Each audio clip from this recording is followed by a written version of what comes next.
Does the handle on your refrigerator have a rattle when you go to open it? If so, here's how to fix it.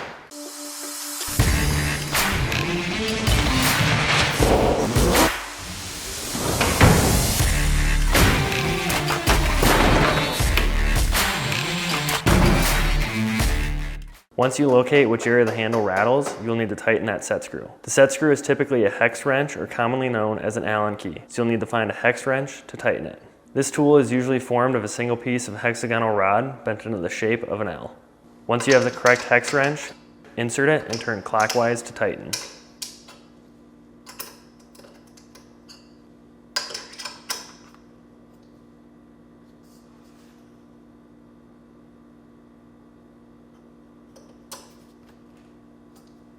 Now, if you're missing a set screw, you will need to purchase a new one at our website, partsdoctor.com. We'll leave a link in the description below. You will need to search with the model number from the tag on your refrigerator to make sure you get the correct part. The model tag on this fridge is located here.